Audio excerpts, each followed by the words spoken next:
मैं हूँ उमैर हबीब, founder of little strategist. आज हम बात करेंगे थोड़ा सा हिस्ट्री के मुतालिक कि हिस्ट्री को प्रिजर्व करना कितना इम्पोर्टेंट है, और इसमें जो बहुत अहम रोल है वो म्यूज़ियम्स का है।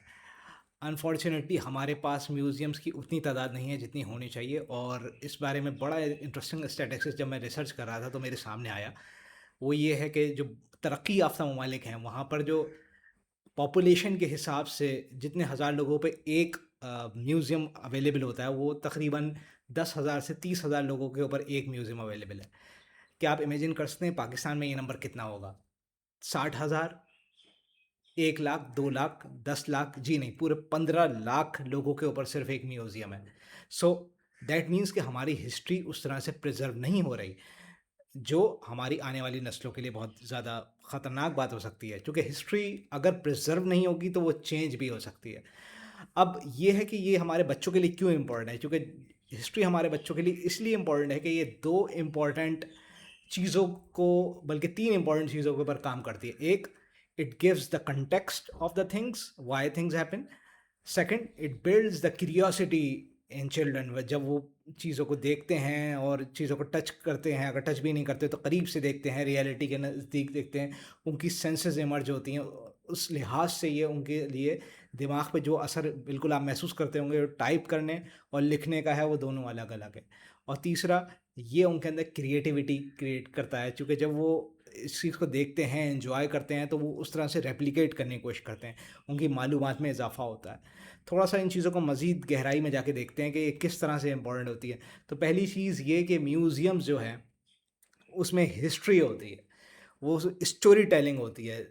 अगर आपने कभी भी म्यूज़ियम विज़िट किया हो तो आपने देखा होगा एक चीज़ की, पूरे एक वाक़े की, चाहे वो वर्ल्ड वॉर हो या वो पाकिस्तान बनने का जर्नी हो या कोई भी इम्पोर्टेंट वॉर हो या कोई भी इम्पोर्टेंट इवेंट हो हिस्ट्री के अंदर, तो उसके बारे में तस्वीर, आर्टिकल्स, बाकायदा जो मटेरियल आर्टिफैक्ट्स और बहुत सारी चीज़ें होती हैं, वो फिज़िकली वहाँ होते हैं, तो वो स्टोरी टेलिंग करते हैं।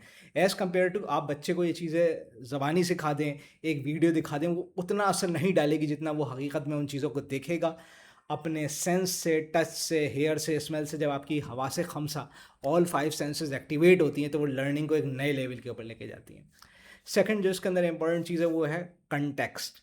ये हमें बताती है, आपके बच्चों को ये सिखाती है कि किस तरह से एक चीज़ हुई, वाई। इट्स नॉट जस्ट के डेट्स, जो डेट्स हमारे बच्चों को बहुत बोरिंग लगती हैं, वो इसीलिए लगती हैं कि हम सिर्फ हिस्ट्री को डेट से मेजर करते हैं, बल्कि हम कंटेक्स्ट नहीं देखते वाई थिंग्स हैपन। जब हम बच्चे को कंटेक्स्ट बनाने लगें, they will really find it very interesting, क्योंकि यही स्टोरी टेलिंग है। इसीलिए बच्चे जो जदीद दौर के अंदर कार्टून या दूसरे फिल्म ड्रामा में इसलिए इन्वॉल्व होते हैं कि वो बिल्कुल एक, उनको एक हकीकी स्टोरी की तरह लगता है। तो ये वाला एक एलिमेंट मिसिंग है जो म्यूज़ियम के होने से आपके बच्चों को मिलता है। थर्ड चीज़ है, it it gives a reflection. ये आपको समझने के अंदर और आपके बच्चों को समझने में इंपॉर्टेंस देता है कि क्या हमने माजी के अंदर गलतियाँ की, why a thing happen, how it can be improved, what can be done in the future to actually avoid such a disaster. अब चाहे वो कोई मैन मेड डिज़ास्टर हो, नेचुरल डिज़ास्टर हो, उसके कॉन्सिक्वेंसेस हो, जब रिसर्च की जाती है तो वो सारी चीज़ें जो म्यूज़ियम के क्यूरेटर होते हैं या जो उसके संभालने वाले होते हैं, दे आर ऑल्सो प्रोवाइडेड। इसके पीछे पूरे डिपार्टमेंट लगता है।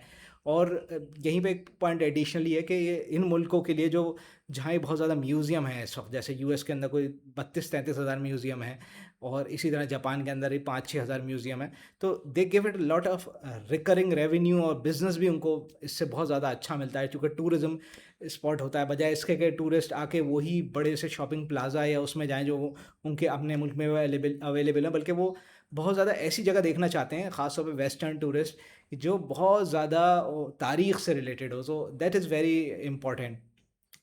फिर जो हमारे बच्चे ग्रो हो रहे होते हैं, चौथी इंपॉर्टेंट चीज़ ये है कि कल्चरल डिफरेंसेस को समझने के लिए अंडरस्टैंडिंग होती है, क्योंकि एक ही मुल्क के अंदर डिफरेंट कल्चर एग्जिस्ट कर रहे होते हैं।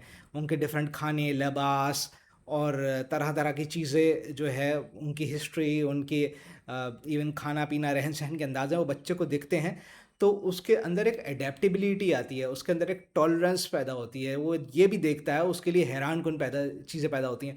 तो ये बहुत सारे एक हिडन वो चीज़ें हैं जो बच्चों को बिठा के नहीं सिखाई जा सकती, बल्कि एक्सपीरियंस के ज़रिए जो चीज़ों को सिखाई जा सकती हैं, उसी के अंदर ये म्यूज़ियम जो है एक बहुत बड़ा रोल प्ले करता है। और लास्टली ये एक बहुत बड़ा अच्छा एक फैमिली बॉन्डिंग का ज़रिया है। जब आप जाते हैं, यू गो आउट, आपके बच्चे स्क्रीन से हटते हैं, रियलिटी में जाते हैं, तो ये फैमिली को एक बॉन्डिंग करता है, उस बारे में डिस्कस करते हैं। अब बच्चे आपसे बहुत ज़्यादा कार्टून के बारे में, चीज़ों के बारे में डिस्कस करते हैं, तो कुछ देर बाद आप बोर हो जाते हैं, ये चीज़ आपकी। लेकिन जब आप अपना टाइम निकाल के, इंटरेस्ट निकाल के वहाँ जाते हैं, तो ये एक बहुत दिन तक बच्चों को याद रहता है। तस्वीर जो होती हैं वो एक याद दिलाती हैं माजी की। So these are a very good source. तो म्यूज़ियम के ऊपर यकीनी तौर पे काम होना चाहिए, और म्यूज़ियम्स को बिल्कुल एक इम्पॉर्टेंट पार्ट ऑफ हिस्ट्री समझना चाहिए हमें। ये हिस्ट्री की एक प्रिजर्व करने वाला एक स्टेशन है, एक मैकेनिज़्म है।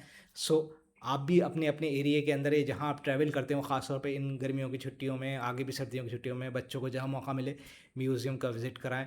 आपको ये वीडियो कैसी लगी, please tell me in the comments. आप किस तरह की मज़ीद वीडियो देखना चाहते हैं। लिटिल स्ट्रेटजिस्ट का मकसद है कि 10 लाख ऐसे टॉप नॉच प्रॉब्लम सॉल्वर्स पैदा करना है, दुनिया की प्रॉब्लम्स को सॉल्व कर सकें। So please stay connected with the channel and subscribe, and please feel free to share your comments.